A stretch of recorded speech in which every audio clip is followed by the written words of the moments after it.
Good evening. Welcome to the NBN News for 1978. News gathering at NBN has undergone many changes for the better during the past 21 years. Today's operation in roomy, pleasant surrounds is a far cry from that of March 4th, 1962. Our news service was set up by Murray Masterton, who was assisted by 2 journalists from a radio station. During the first 5 years, the journalistic staff was increased to 5, and since then numbers have grown to 13 to cope with the many news bulletins prepared each day at NBN. In 1972, NBN was the first regional station to expand to an hour of news each evening. Others tried and discontinued 60 minutes of news each night.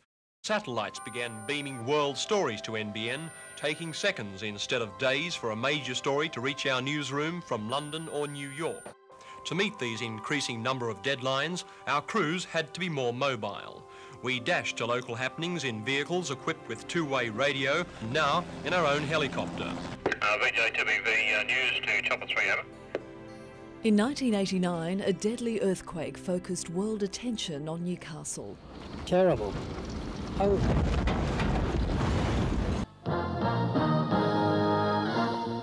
A day of tragedy and drama for Newcastle. 13 people died when the 5.6 magnitude quake hit the city. The news went on that night after emergency repairs to the studios. Good evening, I'm John Church. And good evening from Tracy Reid.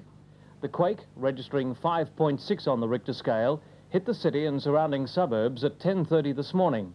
Hardest hit, the old steel mill city of Newcastle, about 75 miles north of Sydney and just a few miles east of the epicenter. The worst hit area, the city of Newcastle. Well, this is Beaumont Street, Hamilton, just minutes after the blast or the explosion or the earthquake, and it looks as though a bomb has hit. Bombs have hit all along here. It's like a war scene.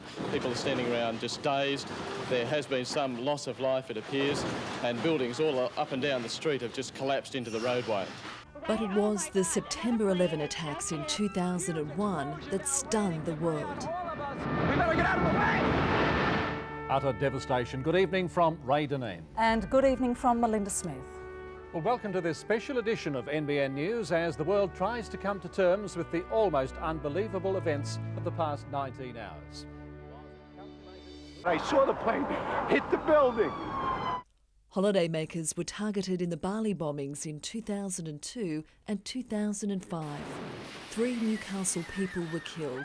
Others suffered blast and shrapnel wounds when bombs were set off in an outdoor restaurant.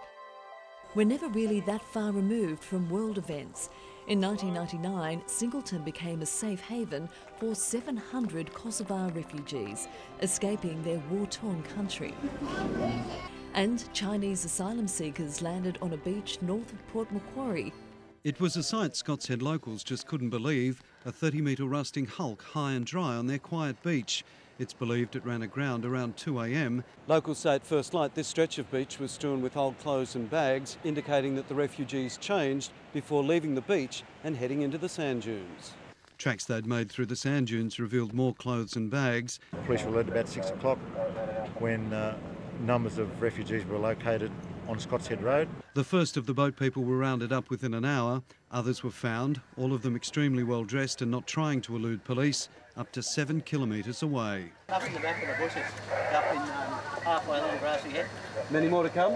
I'd say so.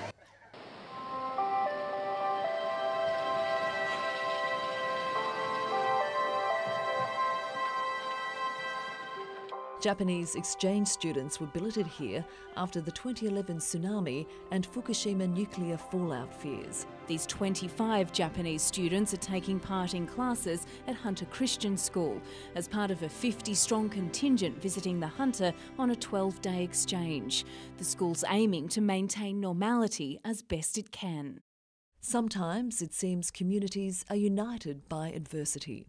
Then in 1997, the worst fears were realised as BHP formally announced the closure of the steelworks to be completed by 1999. Well, it's a sad day. I mean, they've reached into the hearts of the town and they've ripped them out. And this is, of course, a boardroom betrayal of working class Australia. Nobody should pretend that governments can intervene and reverse commercial decisions of that kind. And when the gates closed for the final time in 1999, NBN's cameras were there.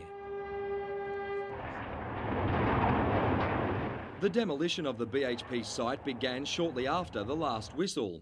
Removing the steelworks became the biggest industrial demolition in Australian history.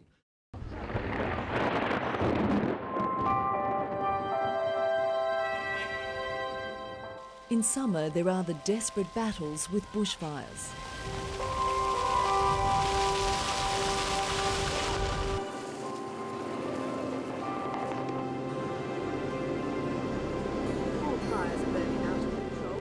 Damaging floods close highways and cut off communities. The East Coast woke to an eerie sepia glow in September 2009 when dust from an inland drought was whipped up by a strong westerly gale. Cars, boats, streets all shrouded in thick dust, reducing visibility to just a few hundred metres.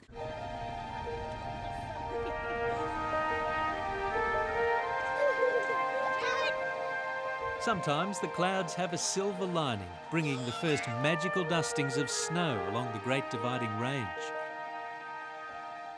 In 2010, a mini tornado crossed the coast at Lennox Head, smashing houses, bringing down power lines and sending debris flying. A retired warship becomes an underwater wonderland off the Central Coast. The annual humpback whale migration has become an industry in its own right. Some close encounters are less welcome. And once we saw the foam floating in the water like that, we knew that it was a shark attack. His surfboard clearly showing the savageness of the attack, which came without warning. The network's helicopter spotted this giant predator circling close to where Mr. Folkard was attacked. Locals are still in shock. Leave the water immediately. Those people down at First Street, could you please vacate the water as soon as possible?